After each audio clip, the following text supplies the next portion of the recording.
Hi, my name is Victoria Gilmore, and I'm a master's student in the Child Studies program at Concordia University. Today I'll be presenting my research on humor in sibling dyads in early childhood. Children are funny, dynamic individuals and often share humor within the context of their close relationships, including with their family members, friends, and peers. In particular, sibling relationships are important as they provide affection, validation, and many opportunities for play. Humor production is related to creativity and facilitates social communication in children, but it remains an understudied domain of child development. The present study investigated siblings' humor during play and differences in humor production as a function of sibling structural variables such as dyad gender composition and age group. We coded humor in a sample of children in early childhood who participated in an observational study of play between siblings.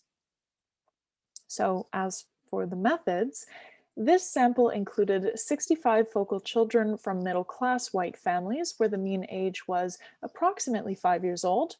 37 children had a younger sibling of approximately 3 years old, and 28 had an older sibling of approximately 6 years old.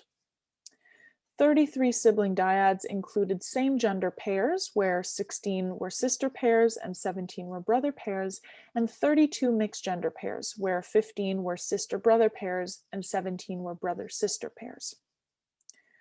Sibling dyads were observed in their homes in a semi-structured play session with a toy set that was either a farm, village, or train set, and they were video recorded for 15 minutes.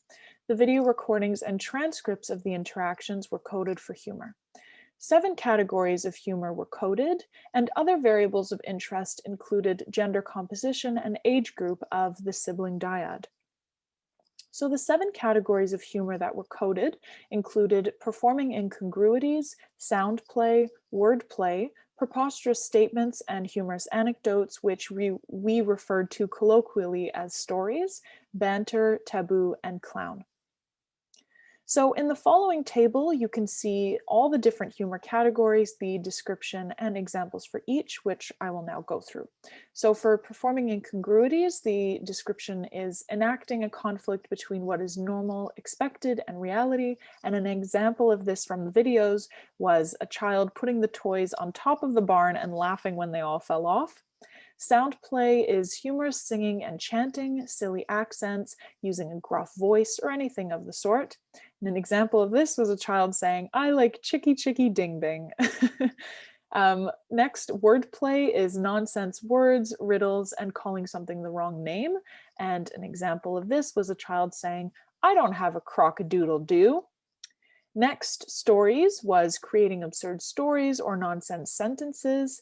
And an example of this were 2 sisters saying, "Maybe they're going to kiss a moose." Banter is humorous aggression, lighthearted insults, or even rough and tumble play. An example of this was, "Keep your marsh mouth shut." Next, taboo was disgusting noises, taboo words, or themes. And as is the title of this presentation, toot, toot, tooty, toot.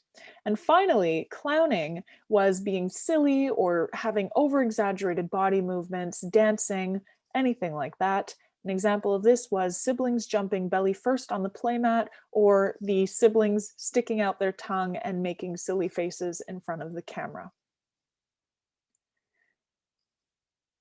So for the results, just to start off by saying, Dyad's conversational turns were controlled in all analyses, and videos were prorated for length to ensure that all the videos were rated as an equal amount of time of 15 minutes.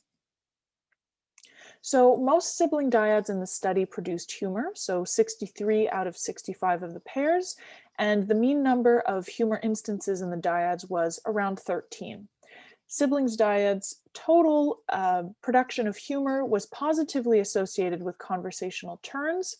And an exciting finding we found was that a significant main effect of dyadic age group on total use of humor was found. So older siblings pairs produced more humor overall than the younger sibling pairs. When we look at the descriptive statistics in the table here, we can see that the mean number of instances of sound play, for example, was the highest, but the main effective group on the categories of children's humor was not significant in the end. So on to the discussion.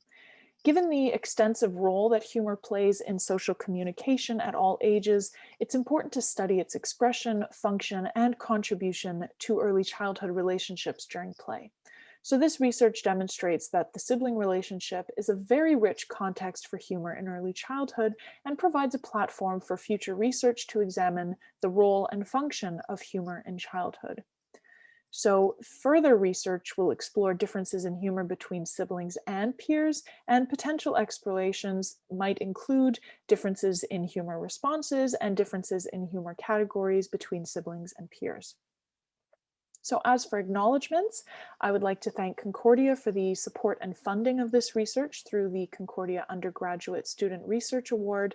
I would also like to thank Dr. Nina Howe and Dr. Amy Paine for their supervision throughout this research. And finally, Dr. Ganie DeHart for the data set that was used to conduct this research.